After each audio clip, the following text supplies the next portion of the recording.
السلام عليكم ورحمة الله وبركاته. إن الحمد لله نحمده ونستعينه ونعوذ بالله عن شرور أنفسنا ومن سيئات أعمالنا. من يهد الله فلا مضل له ولا هادي له. أشهد أن لا إله إلا الله وحده لا شريك له، وأشهد أن سيدنا وحبيبنا مصطفى محمد صلى الله عليه وسلم وعلى آله وصحابه ومن تبعهم بإحسان إلى يوم الدين. أما بعد، عباد الله، أوصيكم أوصي النفس بتقوى الله عز وجل. يا أيها الذين آمنوا اتقوا الله حق تقاته ولا تموتن إلا وأنتم مسلمون. قال أيضا: يا أيها الذين آمنوا اتقوا الله وقولوا قولا سديدا يصلح لكم أعمالكم ويغفر لكم ذنوبكم، ومن يطع الله ورسوله فقد فاز فوزا عظيما. Ikuzo n'ishimwe n'abandi bikwiriye uretse Allah subhanahu wa ta'ala. Amahoro n'imigisha n'ibisakariye ku basozereje intumwa n'abahanuzi ariwe Nabi Mustafa Muhammad sallallahu alayhi wa sallam, we n'abiwe n'abasangirangendo be ndetse na babandi bazakomeza iyo nzira itunganye kuzageza ku munsi w'imperuka. Dusaba Allah subhanahu wa ta'ala ko natwe twazisanga muri abo ngabo. Allahumma amin. Mu by'ukuri uwo Allah subhanahu wa ta'ala yashatse kuyobora muri iyi nzira nziza, uwo ngo nta wamuyobya, kabone nubwo byaca mu nzira zose, kandi nta wundi wamajije kuyobywa n'irari ry'umutima we, uwo nguwo nawe nta wamuyobora, kabone nubwo byaca mu nzira zose. Mu by'ukuri rero Allah subhanahu wa ta'ala yaturemeye inzira ebyiri kugira ngo uzabasha kuyoboka inzira imwe muri izo ngizo azabe yishimiwe kwa Allah subhanahu wa ta'ala ndetse no muri ino si y'abazima. Ya Rabbi, turakwinginze kugira ngo uzatuyobore inzira ya Shakir kandi uzaturinde Makafura, kuko Allah subhanahu wa ta'ala akimara kurema izo nzira yaraziremye aravuga ngo ngaho mbahitiyemo inzira nziza, ariko nanone ntuzateshuka akajya mu nzira mbi, ngo nawe azahura n'ibihano cyangwa se n'ibihano bibabaza imbere ya Allah subhanahu wa ta'ala ndetse na hano kuri ino si. Allah turinde kuba muri abo ngabo. Uyu munsi twari tugiye kuza tuvuga ku kintu kijyanye no kuba abantu koko dushaka kubaho neza muri ino si. Ese twakora iki kugira ngo tubeho neza muri ino si yuzuye ibibazo, yuzuye amakuba n'akaga? Abantu usanga kenshi na kenshi binubira iyi si, rimwe na rimwe ugasanga barambiwe no kuyibaho, aribyo bitera impfu za buri hato na hato. Usanga abantu bariyahura ndetse abandi barambiwe ino si bagiye gukora maasi. Igihe rimwe na rimwe usanga umuntu yiyemeye akifata bimwe mu bice bye by'umubiri akemera kubitanga cyangwa se akemera kubigurisha ku giciro gito cyane kugira ngo abone umunezero wa hano ku isi, ariko nyamara nabwo ugasanga ntabwo awubonye, kandi usanga wenda aribyo yaharaniraga maskini. Allah subhanahu wa ta'ala ati: ese koko murashaka kuba abeza mu banjye ntunze? Hanyuma akagira ati: in kuntum tuhibbuna Allah, ese muvuga ko mukunda Imana? Yahibbukumullah, ngaho nimukunde intumwa yayo. Yahibbukumullah, mukunde intumwa y'Imana. Hanyuma niba mushaka gukundwa na Allah subhanahu wa ta'ala agira ati: in kuntum tuhibbuna Allah fastabi'uni yuhibbukumullah. Hanyuma nimara gukunda intumwa y'Imana, Imana nayo ibakunde kandi ibagirire n'impuhwe.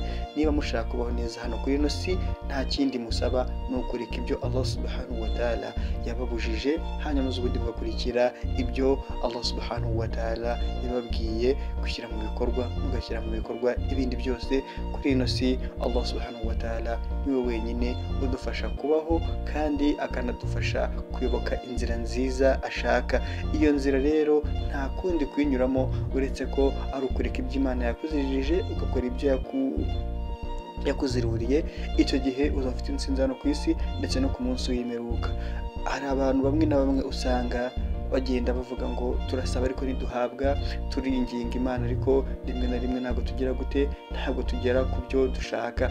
Ariko ndagira ngo uyu munsi wese kuboneraho isomo ry'uko umuntu wese ushaka kugira impuhwe za Allah subhanahu wa ta'ala akabaho yishimye anezerewe hano kuri ino si, nta kindi bimusaba uretse ko agomba gufata umwanya agakora ibada igihe cyose yumva ko aremerewe n'ibibazo, igihe cyose afite agahinda agahungira kwa Allah subhanahu wa ta'ala, kubera ko Allah uramurakarira ntacyo wamukoraho, Allah wamuvuga nabi ntacyo umukoraho, kabone n'ubwo wamuvaho afite ibiremwa byinshi bimugaragira, haba amatungo aramugaragira, haba ibyo yaremye byose biramwunamira. Allah subhanahu wa ta'ala rero ntabwo igisubizo ari ukuvuga ngo muteye umugongo, ahubwo urasabwa gukora ibi ngibi hanyuma ubundi ukabaho wishimye hano kuri ino si ndetse no ku munsi w'imperuka. Niba wamajije kwemera Rasul sallallahu alayhi wa sallam, kubera iki ibigeragezo birimo kuza kwihangana bigakunanira, kandi ubizi neza ko Rasul sallallahu alayhi wa sallam yihanganiye n'ibiruta ibyo ngibyo wowe ufite. Yari intumwa y'Imana, ariko wowe aka kanya ko uri guhana ibigeragezo ugasanga urimo gushaka kumva ko urambiwe. Umwemera Imana nyakuri, iyo ibigeragezo bije amagambo amuranga n'aya ngaya: inna lillahi wa inna ilayhi rajiun. Icyo ngicyo iyo ukihanganiye, Allah subhanahu wa ta'ala akomeza kuguha imbaraga, akaguha umutima utuje.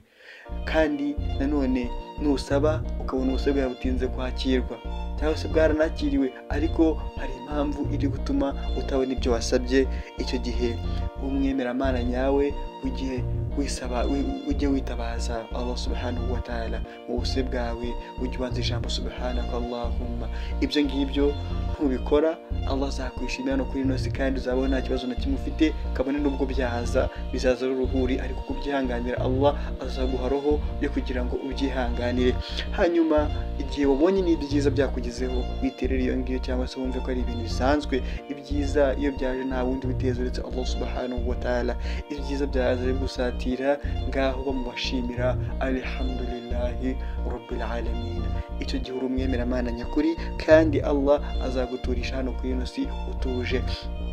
Allah akaduha isezerano ati: niyo byagenda gute ntago nzababaza ikirimo cyanjye, kabone n'ubwo cyaba kigiye kuvamo roho.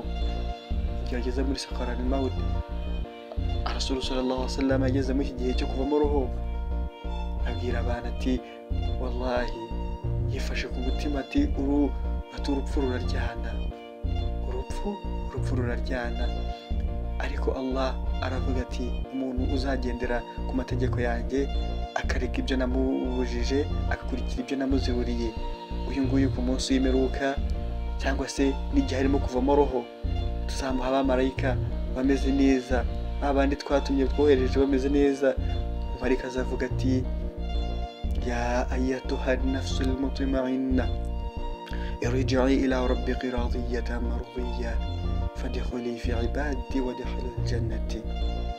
Ati: yewe roho ituje, ati dore noneho nibwo ugiye kubona ibyo wajya gusezeranwa, ubu nibwo wajya kubona nta bya bindi wajya kubona ni bito cyane.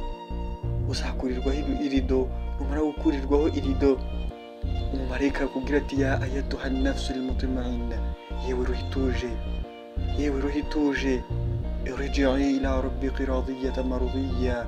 Ubu noneho ugiye kubona bya bintu wajya gusezeranwa ukiri ku isi, bya bindi wajyaga witangira, bya bintu wajya gusaba, bya bintu ubu ngubu ndi gutangiye kubona ibihembo byabyo. Fadkhuli fi ibadi, ya masengesho yawe, bya bikorwa byawe wajya gukora, ntago Allah yigeze yibagirwa. Wadkhulil jannati, ngaho dore ijya mu ijuru ryawe, dore ngiririya ijuru rikubereye. Genda ufata ijuru, hanyuma Allah subhanahu wa ta'ala nkaho bidahagije akwereka ibiri mu ijuru byose, maze ubundi uvuga ati: Allah alhamdulillahi rabbil alamin. Ukajya gushimira Allah, kubaza ati: se nta kindi kintu ubura?